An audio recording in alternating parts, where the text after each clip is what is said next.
listeners might be wondering, well, he said chapter 31, I thought it was going to be 31 and 32. Well, so did I. But maybe it's just because I got snowed in that I went a little crazy, with the research. And I just, I thought, well, there's just so much content here. We got to stick to 31. So we'll do chapter 31 in this episode. Then the next episode we'll hit 32. I don't want to really trim it down because you're just going to miss some good stuff. So we'll stick with chapter 31. Listeners may already know what the chapter is about as far as the theme. Scholars like to refer to this as the felling of the cosmic tree. So this is like tailor-made for the kind of stuff we do. There's a lot of divine counsel connection that we're going to be talking about with this chapter. But I should sort of issue a warning. This is really dense material, but I can say that on the one hand to kind of warn maybe people who haven't listened to too many episodes that we're going to be wading into some dense content here, that parts of which might sound foreign or be hard to follow. It's okay. I'm going to give you the resources that if you subscribe to the newsletter, you will actually get some really, really good stuff on the content of Ezekiel 31. And again, divine counsel stuff. We're going to get into Mount Hermon today. Again, that ties in, with my book that's due out imminently here. So there's a lot of stuff that you can get by listening, but you can get a lot more stuff if you subscribe to the email list. So to do that, you just go to drmsh.com, right-hand side, sign up for the newsletter, the email list, and you're going to get articles that I'll reference here today. So on the one hand, it's going to be a little dense, but on the other hand, this is also a good illustration of how this podcast gives people, normal people, access to high scholarship. That really is part of our mission. My attitude is, even if people aren't trained in grad school programs in Hebrew Bible and the ancient Near East, even though you can't digest it all, you should still be exposed to it. And since a lot of it's not free online, again, you get it with the newsletter. That's the way I can deliver it to you. So please do that. We're going to be in for a good ride here with the cosmic tree. And again, we're arms dealers here. We're not afraid to give you content. Some people, believe it or not, I get criticized for stuff I write, and even things like the podcast occasionally that, oh, you're exposing people with all this content. They don't really know what to do with it. That it's like giving people a gun and they don't know how to use the thing. Well, okay, thanks for the analogy. I'm an arms dealer. I'm a content arms dealer. This is what we do here. So if you're new to the podcast, this is what you're going to get. This will be a good illustration. So let's jump in here to the chapter. I'm just going to read the chapter. It's not that long. And there are going to be some things that just pop out to you right away that you're going to say to yourself, if you are a frequent listener or if you have read The Unseen Realm, you're going to think, oh yeah, Mike's going to park on this. Okay, some of it's just that obvious. So first verse here, in the 11th year, in the 3rd month, on the 1st day of the month, the word of the Lord came to me. Son of man, say to Pharaoh, king of Egypt, and to his multitude. So let me just pause right here and say, this is not just for Pharaoh. We're going to come back to that point in a moment. But son of man, say to Pharaoh, king of Egypt, and to his multitude, the Egyptians, whom are you like in your greatness? Behold, Assyria was a cedar in Lebanon, with beautiful branches and forest shade and of towering height, its top among the clouds. The waters nourished it, the deep made it grow tall, making its rivers flow around the place of its planting, sending forth its streams to all the trees of the field. So it towered high above all the trees of the field. Its boughs grew large, and its branches long, from abundant water in its shoots. All the birds of the heavens made their nests in its boughs. Under its branches all the beasts of the field gave birth to their young, and under its shadow lived all great nations. It was beautiful in its greatness, in the length of its branches, for its roots went down to abundant waters. The cedars in the garden of God could not rival it, nor the fir trees equal its boughs. Neither were the plane trees like its branches. No tree in the garden of God was its equal in beauty. I made it beautiful in the mass of its branches, and all the trees of Eden envied it. that were in the garden of God. Therefore, thus says the Lord God, this is verse 10, because it towered high and set its top among the clouds, and its heart was proud because of its height, I will give it into the hand of a mighty one of the nations. He shall surely deal with it as its wickedness deserves. I have cast it out. Foreigners, the most ruthless of nations, have cut it down and left it. On the mountains and in all the valleys its branches have fallen, and its boughs have been broken in all the ravines of the land, and all the peoples of the earth have gone away from its shadow and left it. On its fallen trunk dwell all the birds of the heavens, and on its branches are all the beasts of the field. All this in order that no trees by the waters may grow to towering height or set their tops among the clouds, and that no trees that drink water may reach up to them in height, for they are all given over to death, to the world below, among the children of man, with those who go down to the pit. Thus says the Lord God, verse 15, on the day the cedar went down to Sheol, I caused mourning. I closed the deep over it and restrained its rivers, and many waters were stopped. I clothed Lebanon in gloom for it, and all the trees of the field fainted because of it. I made the nations quake at the sound of its fall, when I cast it down to Sheol with those who go down to the pit, and all the trees of Eden, the choice and the best of Lebanon. All that drink water were comforted in the world below. They also went down to Sheol with it, to those who are slain by the sword. Yes, those who were its arm, who lived under its shadow among the nations. Whom are you thus like in glory and in greatness among the trees of Eden? You shall be brought down with the trees of Eden to the world below. You shall lie among the uncircumcised with those who are slain by the sword. This is Pharaoh and all his multitude, declares the Lord God. That's the end of the chapter. That's Ezekiel 31. Now, there's just a lot of places that we could drill down here, but I just want to draw your attention to a few things, and then we're going to get into something that's a lot wider thematically.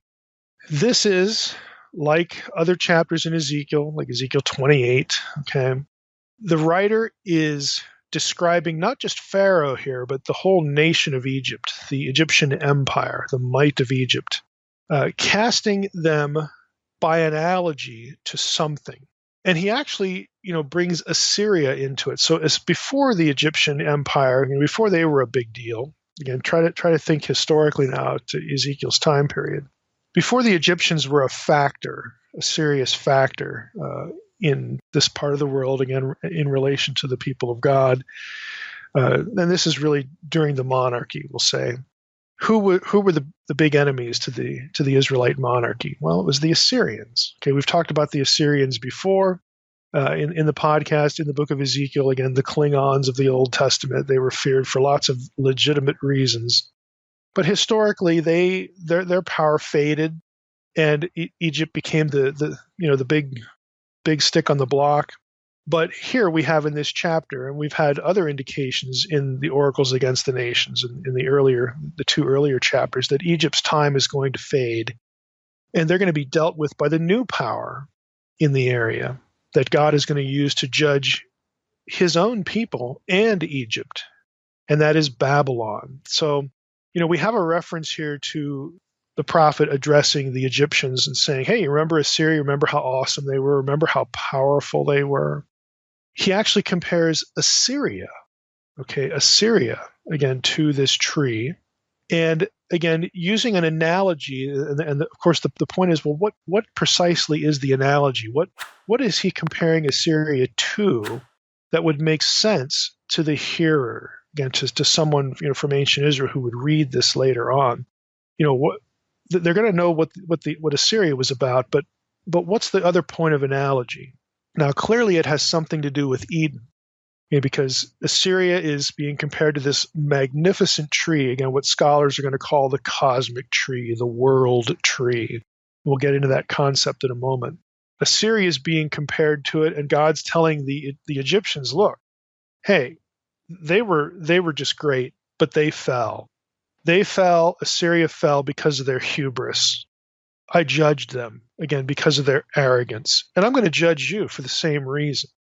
So we're getting sort of a comparison with Assyria. That's the guts of the warning here. And the prophet is using, he's describing their downfall, the mighty Assyrians that everyone was afraid of. He describes their downfall in this cosmic tree thing going on, this, and he links it to Eden, this Edenic analogy, again, whatever it is. And he wants the Pharaoh and the Egyptians to listen to this because their fate is going to be the same.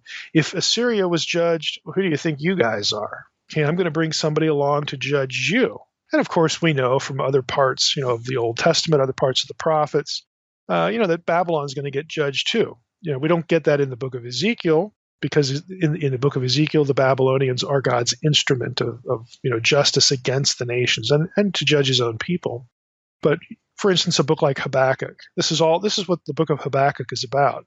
Habakkuk says, hey, what about the Babylonians? They're worse than we are. I mean, they're just awful. Aren't you going to judge them too? And God says, yeah, I'll get to them. Okay. So we get that in the Old Testament, but here we are in Ezekiel 1. And so we need to start thinking about what the chapter actually says. Who are the points of analogy? It's not just one guy. It's not just Pharaoh. And I'm bringing that up because there are a lot of scholars, just like in Ezekiel 28, that will read Ezekiel 31 and say, oh, just like, Ezekiel compared, the king of Tyre, the prince of Tyre, the king of Tyre to Adam, and said, hey, Adam fell, and you're going to fall too. So now we get Ezekiel telling Pharaoh that you're going to fall just like, believe it or not, Adam. You say, well, we just read the whole chapter. Where's Adam in there? Yeah, he's not in here. But scholars put him there because of the reference to Eden, and they put him there because of what they do in Ezekiel 28 to get Adam into the text. Now, we talked about that in a previous episode. If you haven't listened to that episode yet, I recommend doing that. But they're going to treat Ezekiel 31 the same way. And from the get-go, the very beginning of the chapters just tells you that that's misguided because he says, Son of man, say to Pharaoh, king of Egypt, and to his multitude. This is not about Pharaoh. This is about the Egyptian empire. And that's why it's being compared to the Assyrian empire. So right away, if you're looking at this passage thinking this is about Pharaoh, and the right analogy for Pharaoh would be a guy in Eden. Well, the only guy in Eden was Adam. You're already down the wrong path, just from the get-go. But that's where a lot of people are. Now, I want to go back and unpack a lot of this, and you're going to see how problematic this is. And I also hope you see how cool what actually is going on is, what the point of analogy is, what's the other side of the analogy. Questions like, well, why even bring Eden into the discussion? And when you do, why are you associating Eden with Lebanon? Okay, Lebanon, again, if you're familiar with your biblical geography, Lebanon is going to be to the north. Again, here we go already with the cosmic north idea. If you've read Unseen Realm, this is going to be familiar territory. But we've got Lebanon in the north. This is, again, we know where Lebanon is in modern times in the Middle East. Well, it's the same, same place, same country, so to speak. But you have Lebanon to the north. There's going to be a mountain range there, actually a couple of them. Lebanon is going to be known for its cedar forests, and that's part of this chapter. But then it gets lumped in with Eden, and you think, what in the world is Ezekiel doing? Why is he comparing Eden, the garden of God, with Lebanon? Because if we go read Genesis and the four rivers there of Eden, that's just nowhere, that's Tigris and Euphrates. That is nowhere near Lebanon. What is he doing? Okay, it's about the cosmic abode of God, or the cosmic abode of the gods. Okay, that whole cosmic mountain concept you're going to have in your head to be able to track with this. So hopefully you've read Unseen Realm. Hopefully, again, you've listened to the previous episode in Ezekiel 28, because we're going to draw on things in both of those. But it's really, really cool. There's going to be sort of a content surprise or two that we're going to hit on today. So let's go back to the passage we have there. Son of man, say to Pharaoh, king of Egypt, to his multitude, who are you like in your greatness? Like, who do you think you are? Behold, Assyria was a cedar in Lebanon. Well, the Assyrian Empire wasn't in Lebanon. And why would you compare it to a cedar? If you're going to compare it to a tree, why a tree in this place called Lebanon? Again, right away, we're like, what in the world is going on? And then you get this whole description. Did you notice how frequently in the description of this Lebanon place, okay, we get references to forestry and we get references to a well-watered place. Verse 3, forest shade, beautiful branches. He's talking about this tree, the great cedar in Lebanon. Verse 4, the waters nourished it. The deep, and guess what the word is there? Tehom, okay? Again, the primeval deep that you get from Genesis 1. The deep made it grow tall. The deep is part of Israelite cosmology. Think of Israelite cosmology. You have a three-tiered universe. You have the earth, that's the middle tier. That's where people dwell. Above it, again, you've got this firmament dome, and God lives above it, and the waters above the firmament and all that stuff. And then below, you have the waters below. That's Sheol. Sheol, the underworld, is described as a watery abyss. Okay? This should be familiar. And if you're listening to this podcast or read Unseen Realm or a lot of other my stuff, you're going to know about Israelite cosmology. That's going to become a big deal here because the idea of a cosmic tree is part of ancient Israelite cosmology, the three-tiered universe. Back to verse 4, we get a reference to the waters. We get a reference to the deep, to home. Verse 4, we also get a reference to rivers and streams. Verse 5, there's a reference to abundant water. Then we get the description of how magnificent the tree is. And verse 7, abundant waters. Verse 8, the cedars in the garden of God could not rival it. No tree in the garden of God. Verse 9, all the trees of Eden envied it that were in the garden of God. Again, you have abundant references to trees, forests, and a well-watered place. Just store that away for now. Again, the impression is this has something to do with Eden, but how is this possible? Well, let's start with how this language is usually interpreted by scholars.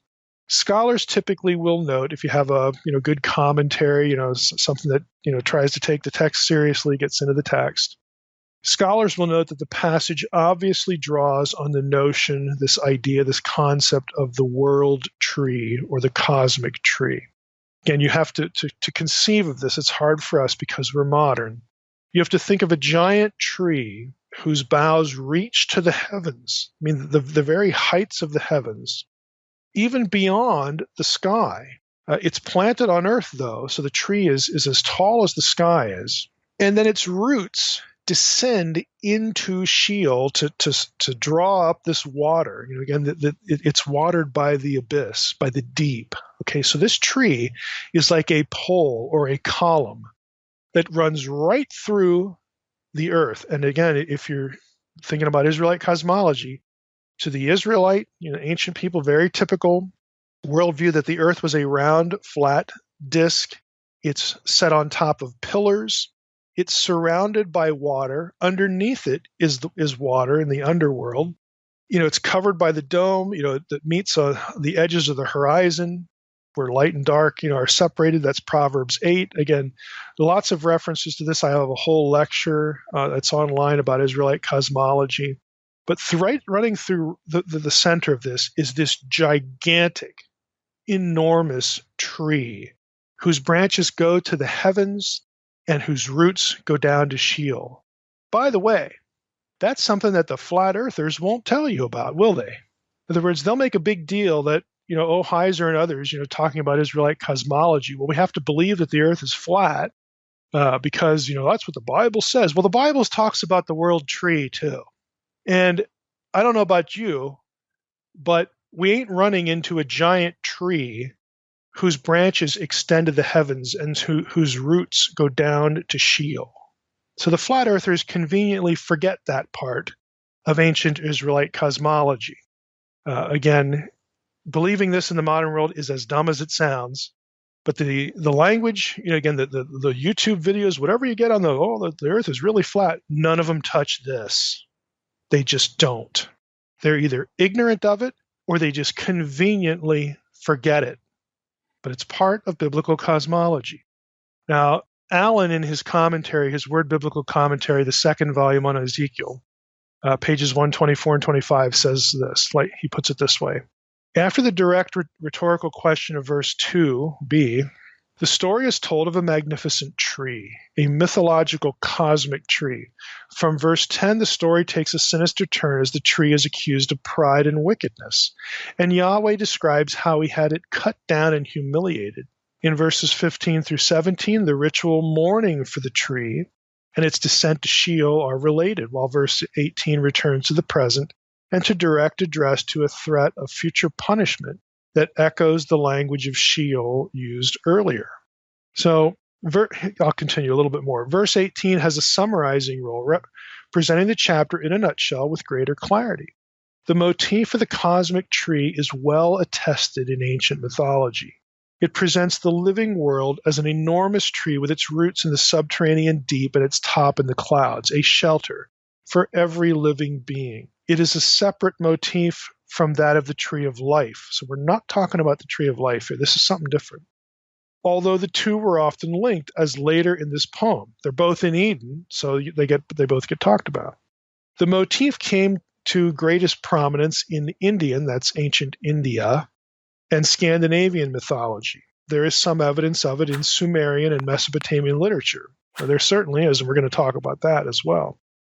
And Allen theorizes it must have been from Mesopotamian culture that Ezekiel became aware of it and utilized it for the allegory. End of quote. Now, Bloch says this. Ezekiel's description of Assyria as a cedar in Lebanon is remarkable, especially since ancient reliefs usually associate Assyrian kings with the date palm. But the cedar was a well-known ancient Near Eastern symbol of majesty, referred to as the glory of Lebanon, Isaiah 35:2.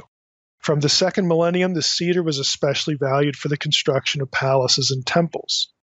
The source of Ezekiel's dendritic imagery, again it's tree imagery, has evoked a great deal of discussion. The resemblance to the majestic Meshu tree described in the Babylonian era epic is striking.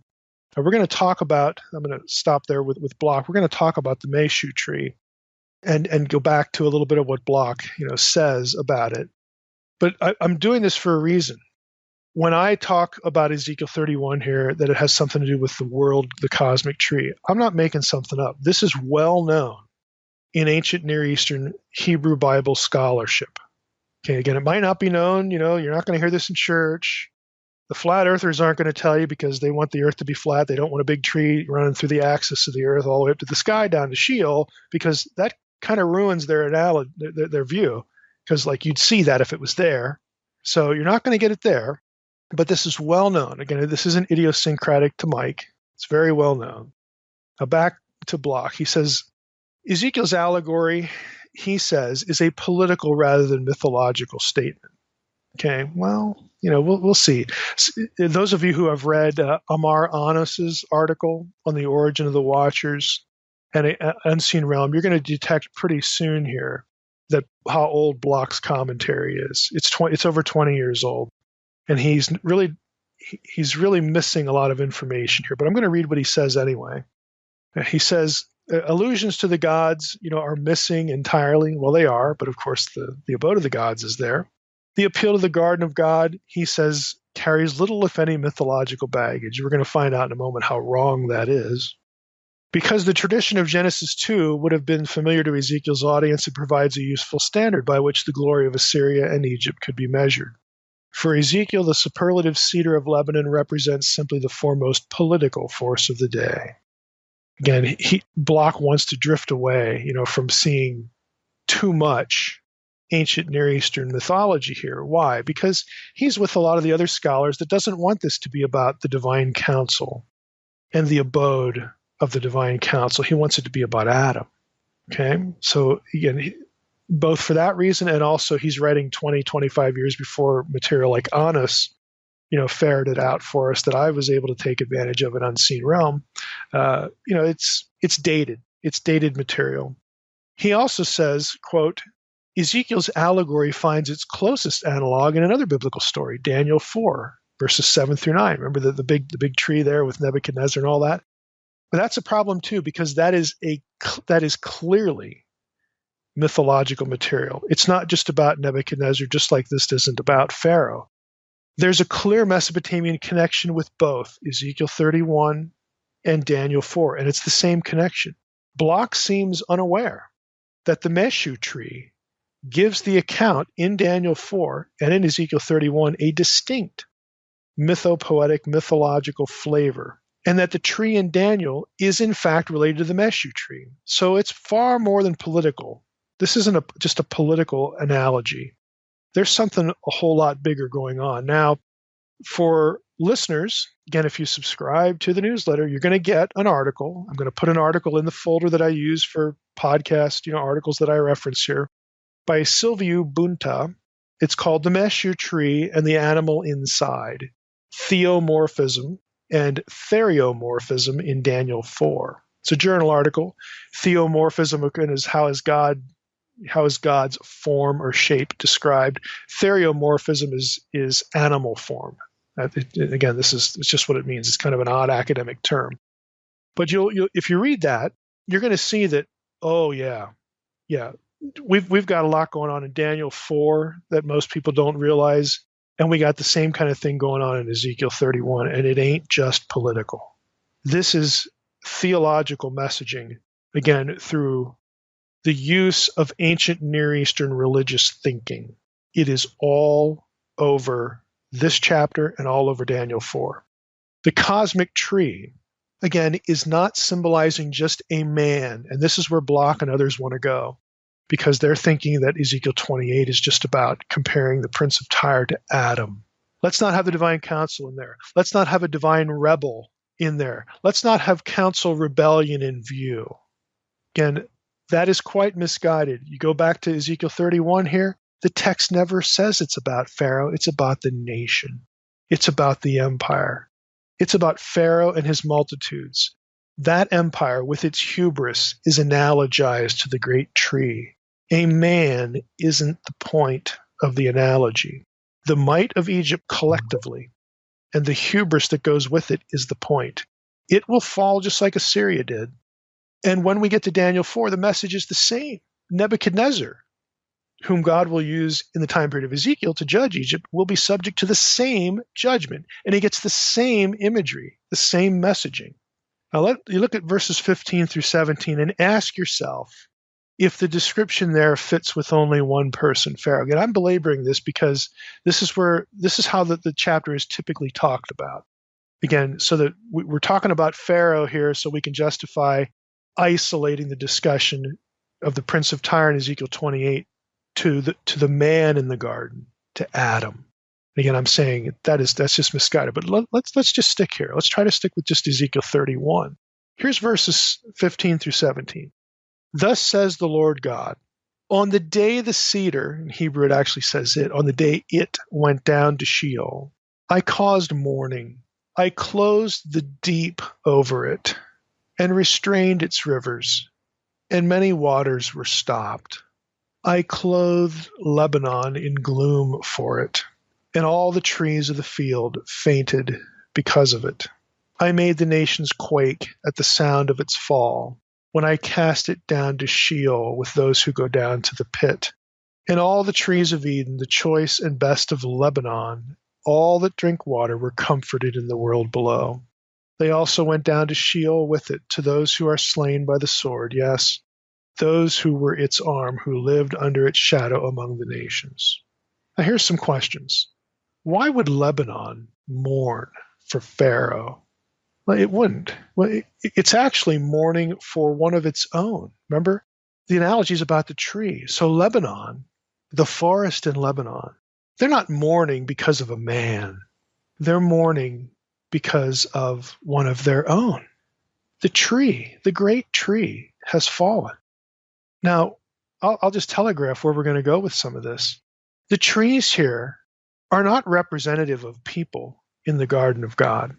The trees are representative of divine beings in the abode of God, the headquarters of the divine council. They are mourning. Again, the point of the original rebellion incident, the original problem, the original tragedy, is not the fall of a man. It's disloyalty in the council. Lebanon would not mourn for a man. The divine council would not mourn for the man because God's going to redeem the man. They will mourn for one of their own. Okay? They mourn for the great tree who has fallen. It's another question. Did Adam get cast down to Sheol, to the pit? Did Adam, quote, lie with the uncircumcised, which is Old Testament language for being buried, going to the realm of the dead with people who are not the people of God, the Gentiles, the uncircumcised, and not your family? Is that what happened to Adam? Or was Adam redeemed? This does not fit Adam, is the point. It doesn't fit it in any way, shape, or form, but you will have scholars consistently try to make this about the man in the garden. It is not about the man. What about the line comforted? The other trees, comforted by the great tree's trip to Sheol.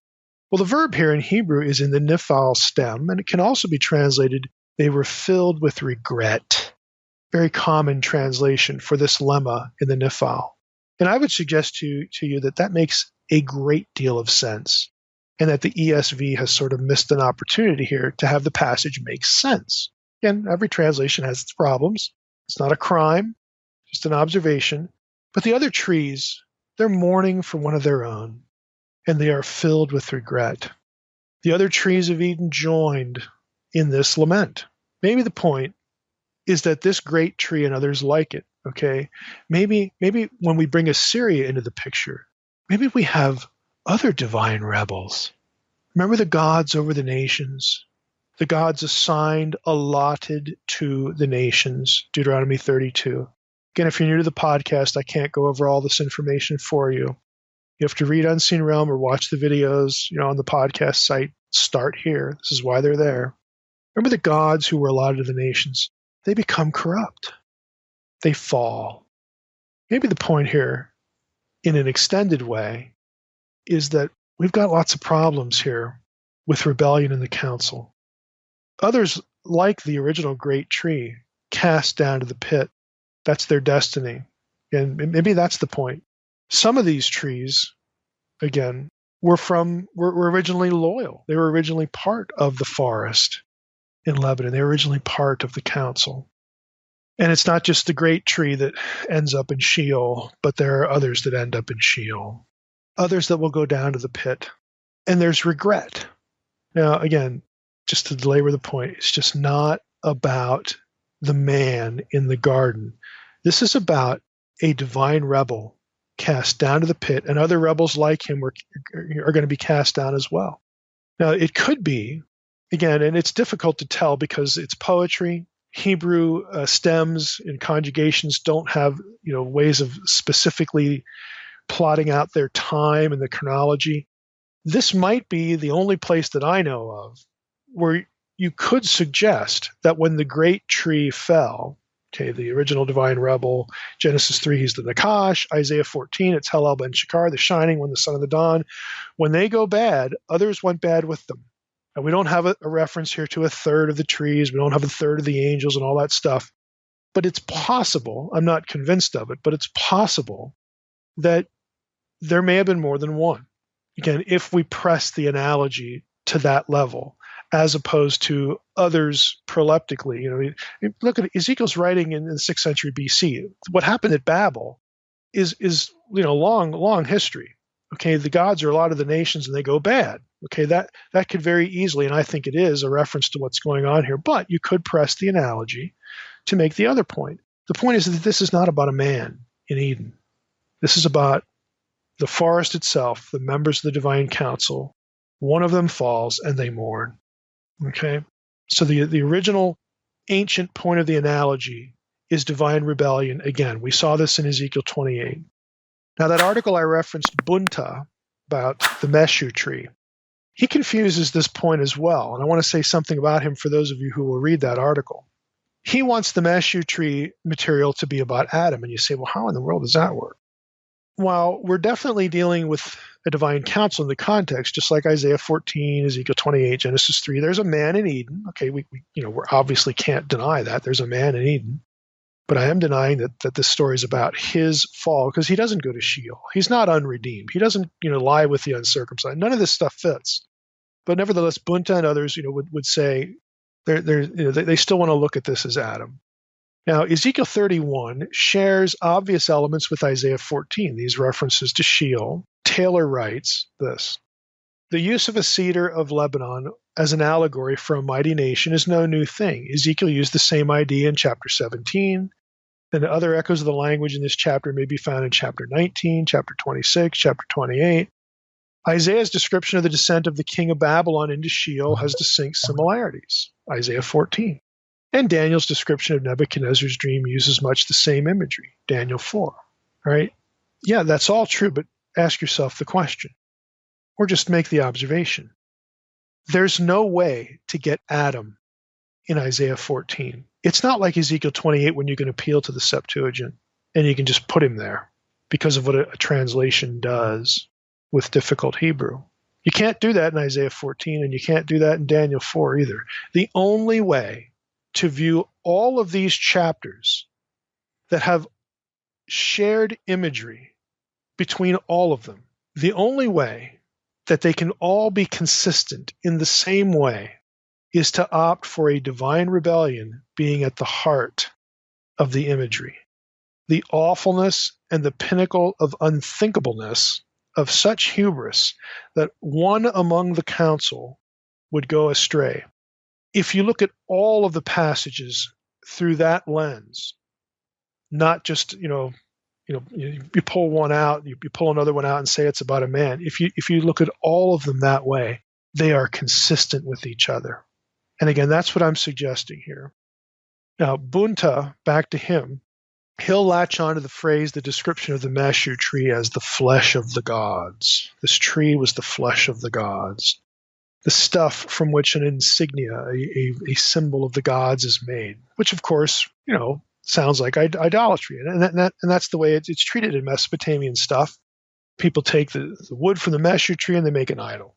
Okay? Well, here's the reasoning. Here's how Bunta and others think this is about Adam. Well, humans are the image of God, just like idols were the image of the gods to other people. So therefore, the analogy of the Meshu tree must be to the man, to the human, to Adam. Okay, we have some problems. Some problems with that too. The Meshu tree accounts never have humans as being created in the image of the gods or a single god. The tree is only said to represent the god, whoever that is, and the idol represents that god. So arguing for Adam is to use the metaphor of the ancient Near Eastern material in a way that the metaphor isn't used in that material. The Meshu tree also isn't the tree of life for humans. So you have to wonder, well, why are we connecting it to humans at all? Again, the metaphor can be understood in different ways. That's just what metaphors are. Okay, there's different ways to see the analogy. The Meshu tree, yeah, sure, it's an idol. You make an idol from it in the Mesopotamian material, and it's associated with the god or a particular member of the divine council. And one could therefore say that since in Ezekiel 31 the analogy is made not just to Pharaoh, generic humans, but to Egypt collectively, the tree that was Assyria, the tree that was Egypt, represents the whole disinherited nations, its people, and its gods. Okay, why not go that direction? Why not say that the Meshu tree represents the whole nation? In other words, you have these gods in the council, and they go astray. They're allotted to the nations, and they go astray.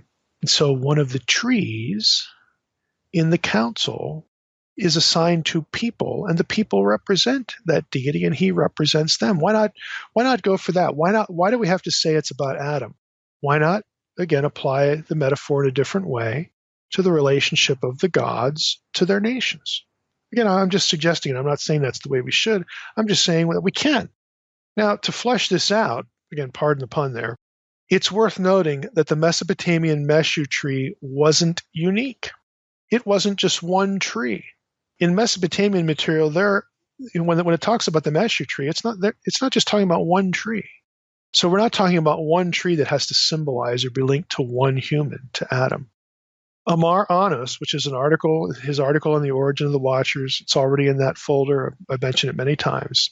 In his article on the origin of the Watchers, he notes on page 310 that, quote, in the Mesopotamian utuku lemnutu incantations, some demons are compared to devastating flood, and the demons spawned by the seed of the sky god Anu scorch the land like daylight. They weaken the huge mess trees, the mesu trees in the forest. Again, these trees are emblematic of the realm of the gods, the council of the gods. There's lots of mesu trees. It's not just one. And my view is that these trees were considered the flesh of the gods, quote unquote, simply because in Mesopotamian thinking, the idols of lots of particular gods would have been made from trees. Okay? In other words, there's no evidence in the Mesopotamian material that the language was about one tree and one guy. And so it's illegitimate for biblical scholars to use the metaphor that way to defend the idea that, oh, we're just talking about Adam here. Again, that is an illegitimate use of the metaphor. The metaphor does not have that element on its own terms, and it ignores lots of other stuff. Again, Adam didn't go to Sheol. He didn't die among the uncircumcised. He didn't go to the pit with the uncircumcised. Adam was redeemed. And if we look at Ezekiel 31, we're going to find out that Egypt, again, they're not going to have the same destiny as Israel. Israel's going to be raised to new life because of the people of God. Again, the analogy just doesn't fit in a lot of ways, the way a lot of scholars want to think about it. So now let's transition now. Okay, Mike, well, we've talked about how it's usually talked about, how the whole tree metaphor, the cosmic tree thing is usually talked about, how scholars want this to be talking about one guy, one tree, one guy, so that we can say, oh, Pharaoh is being compared to Adam, just like the Prince of Tyre was being compared to Adam. And all this nonsense about these chapters are about rebellion in the divine council, and how that those two chapters, Ezekiel 28, Ezekiel 31, how they fit with Isaiah 14. Yeah, we know that the language is the same. We know that the metaphor is the same. Don't bother us with those details, Mike. Okay, this is about Adam. All these things are about Adam. Because God forbid that we say that Isaiah 14, Ezekiel 28, and now Ezekiel 31 has any relationship to Genesis 3. Oh, we don't want to say that. Again, if you're curious as to, well, why would scholars resist that? Go back and listen to the episode on Ezekiel 28. And what I'm saying is, yeah, that is what's going on. These chapters are related. The metaphors are the same. The language is the same. And the reference point is the same. It is not about Adam. It is not about a man in the garden. It is about a divine rebel. That's what all of these things are about. And to be consistent, that's the way we need to treat all of them, not just one when we think it makes us comfortable for whatever other reason in our theology or in our scholarship. Okay, so you say all that and you say, well, okay, Mike, what's going on here? You haven't answered the questions you raised. Why the reference to Lebanon? Why the reference to this cedar forest? We know if we read Genesis 2 that Eden has geography that puts it, the Tigris Euphrates down there by the Persian Gulf. It's hundreds and hundreds and hundreds of miles away from Lebanon. What is going on here? You got to answer that question. You're correct, I do. And at this point, I want to refer listeners, again, subscribers, you'll get this article too, to an article by Edward Lipinski. It's called El's Abode, subtitle, Mythological Traditions Related to Mount Hermon and to the Mountains of Armenia. It's from the journal Orientalia Lovaniense Periodica. It's published in Belgium. Now, I have to give kudos here to Derek Gilbert. Derek and I had a conversation a few weeks ago, and he started talking about Mount Hermon and the Anunnaki and, the Watchers, and it just wasn't clicking with me because I had given him, an article, a couple articles, for his book, and it wasn't clicking. And then I realized a little while later, you know what? I thought he was talking about a different Lipinski article. I have one on the furniture of El and a few other things. And I had to go back to my own archives and find this article. And it's awesome. It's awesome. So if I'd have never had that conversation with Derek, this wouldn't have like gone off in my head, but it did. So, kudos to him, for, waking me up there.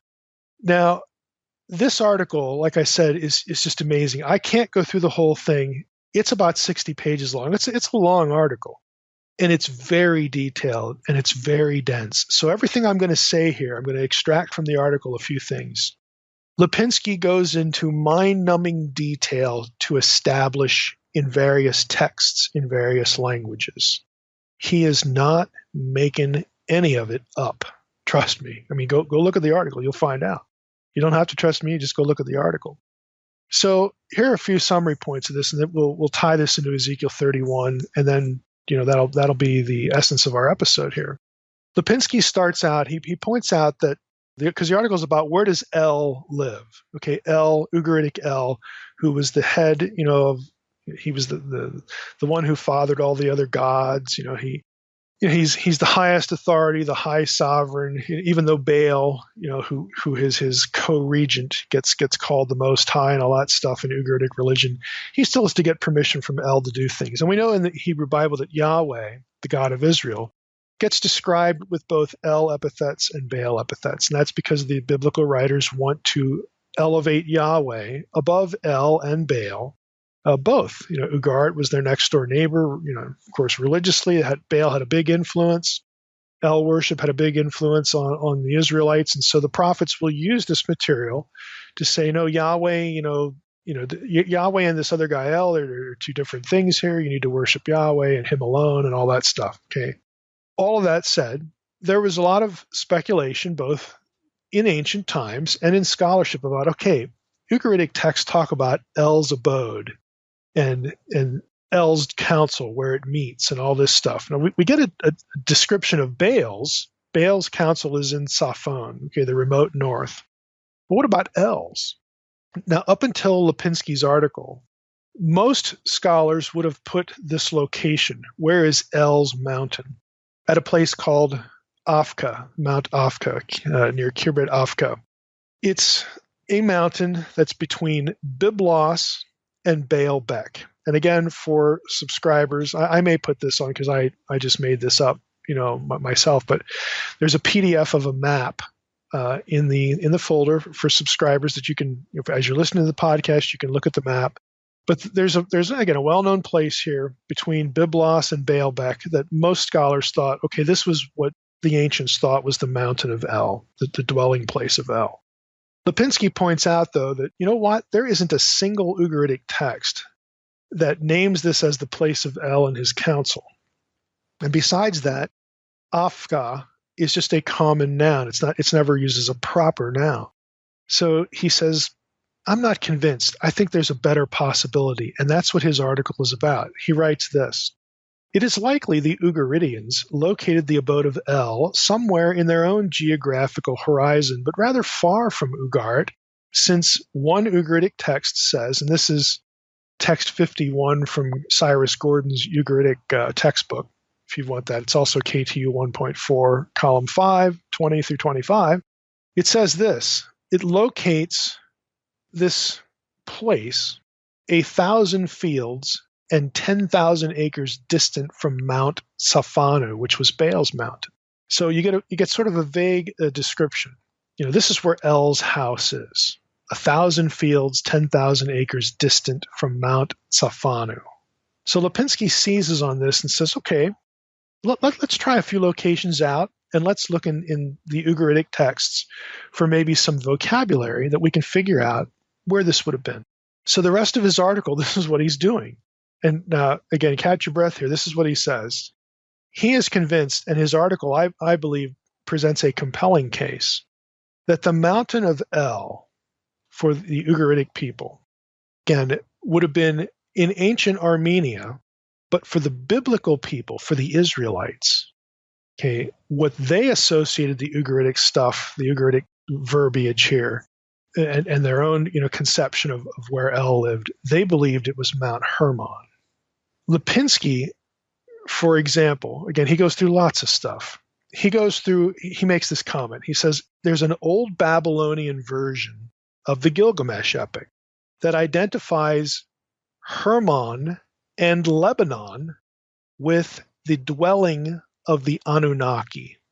Now, the Anunnaki, again, in early Mesopotamian religion, were gods. They were members of the divine council. In later Mesopotamian religion, later texts, they get consigned to the abyss. They become like the lords of hell, okay, if you want to say it that way.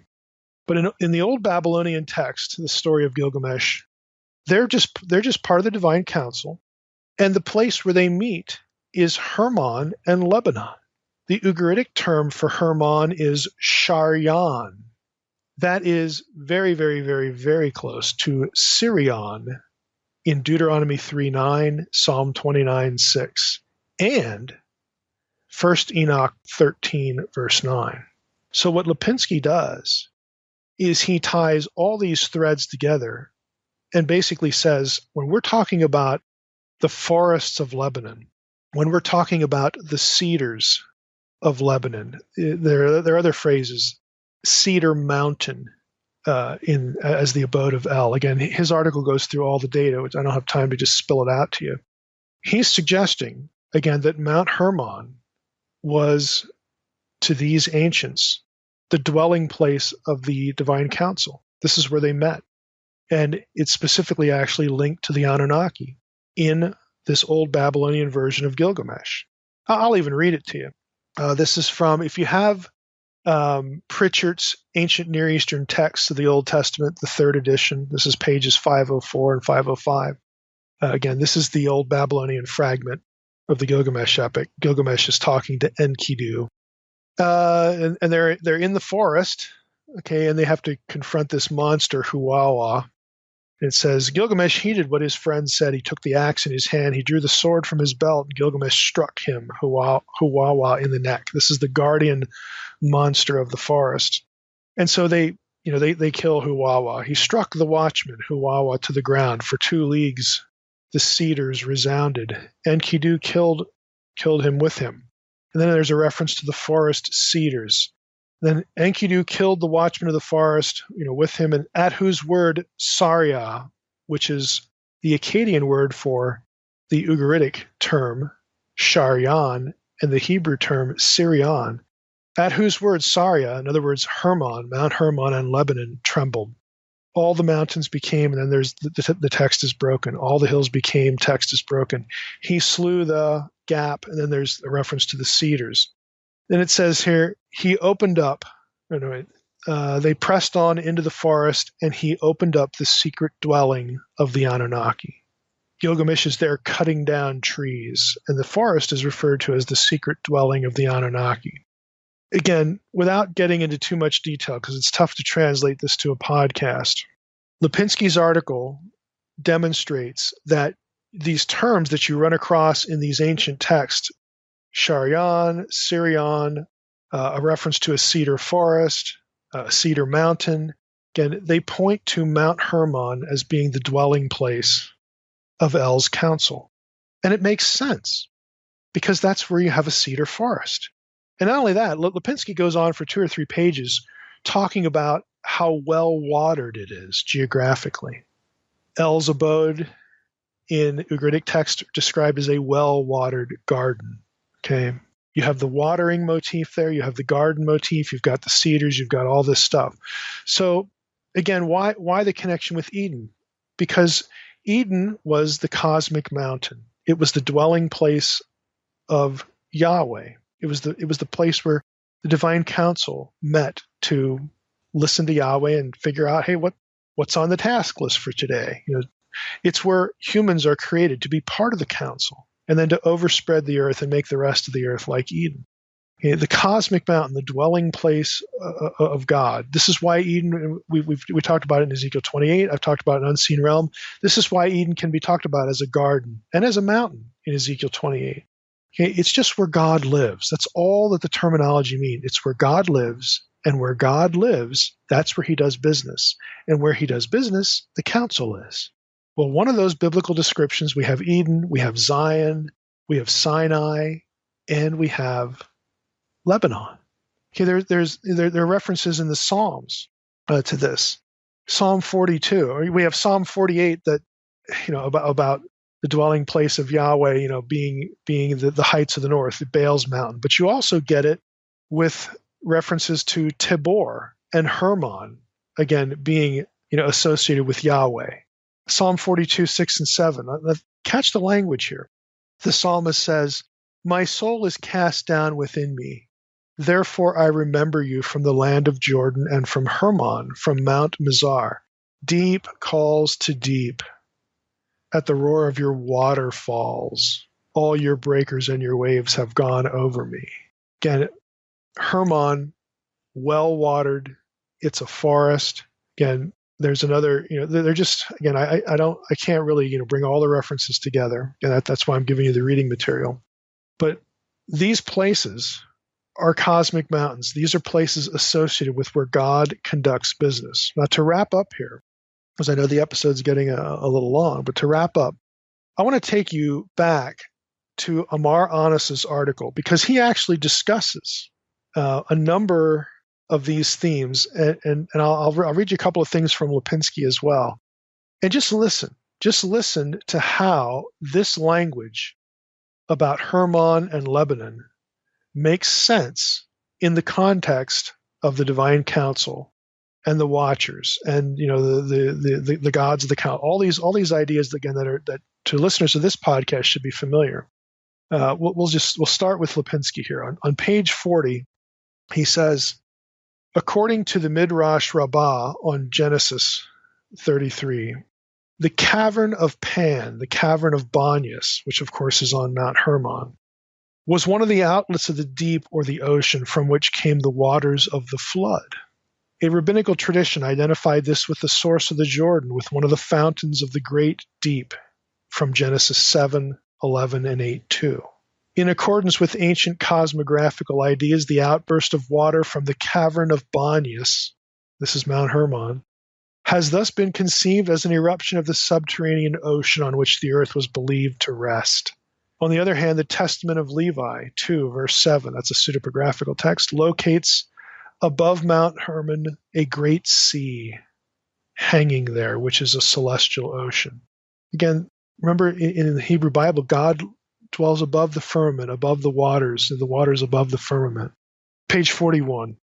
The passage, Psalm 42 and others, and in the Ugaritic text that have two oceans, the double deep, deep calls to deep, the Tehom calling to the Tehom.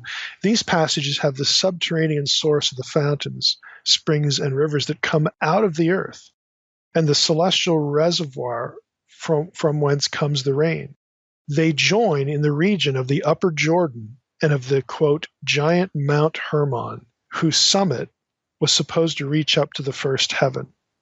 The two oceans are personified and represented as calling aloud to one another through the Tsinorim, through the water tunnels in 2 Samuel 5:8. And they are connected, again, according to Jewish thinking, inside the mountain, and they burst out from the cave of Banyas. This could suggest to localize El's abode in the midst of Mount Hermon, since he was supposed to live at the sources of the rivers, the midst of the springs of the two deeps, the double deep.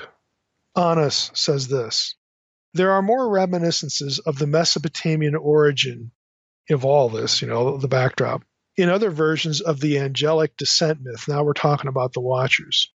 That the Watchers descended to earth with a good intent is in background also in the Aramaic fragment 4Q530, which belongs to the Book of the Giants. Again, some of the Dead Sea Scroll texts, some of the portions of Enoch disagree over whether their intent was good or not.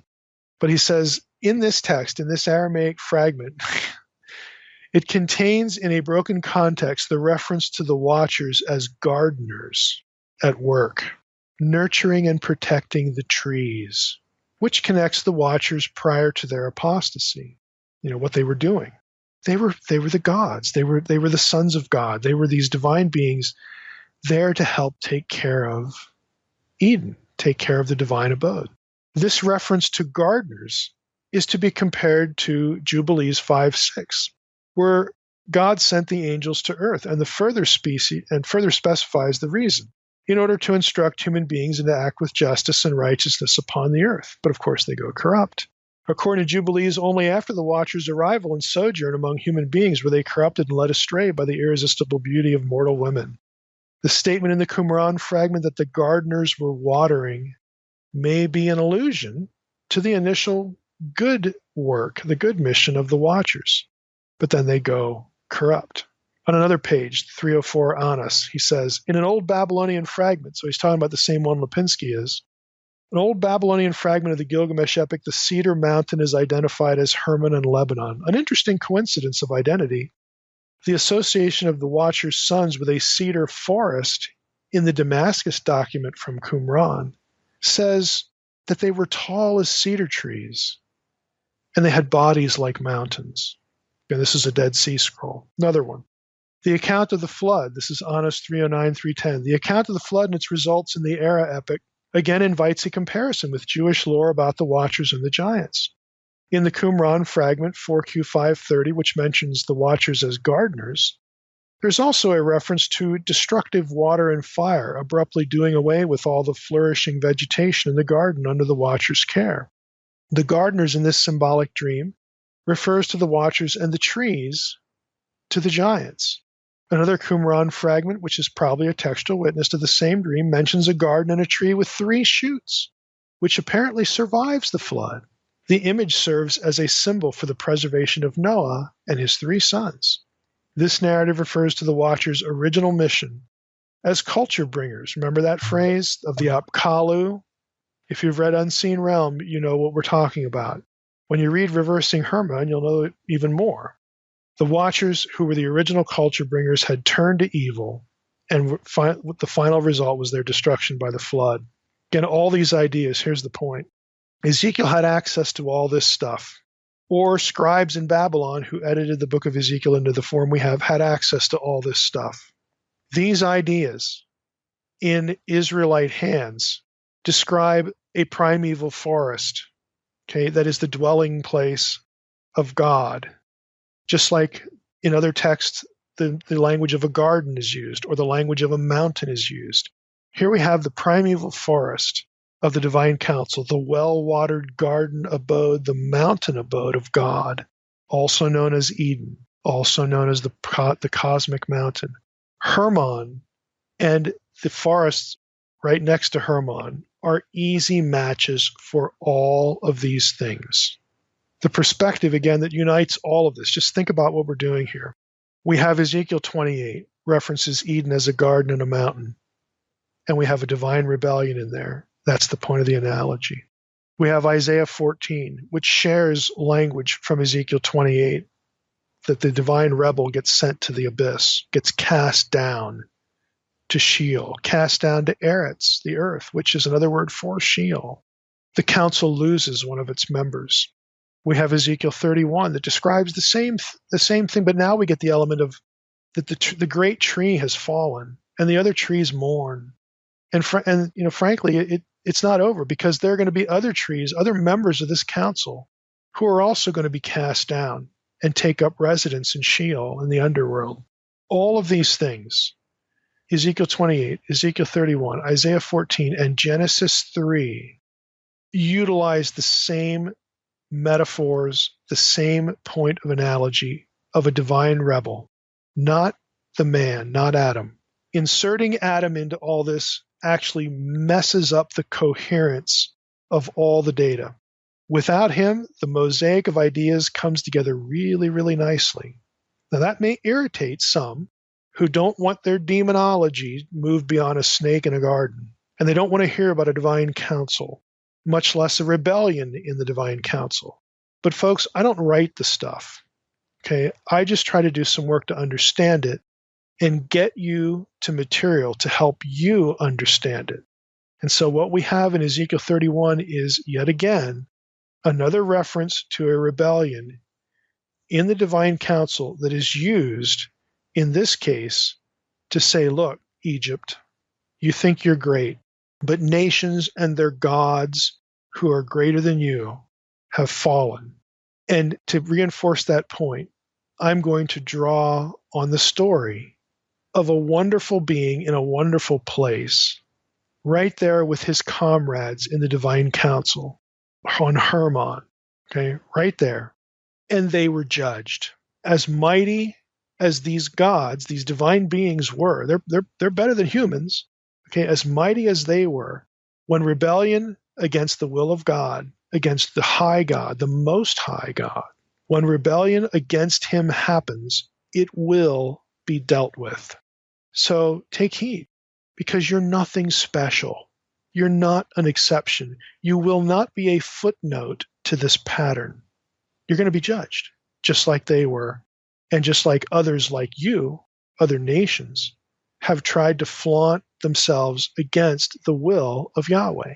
It's going to be terminated. You're going to be history. Mike, you know what I think about the Watchers being gardeners? It's just hard to find good help, you know? It is hard to find good help. Hard to find good help, you know. Eventually they'll turn on you.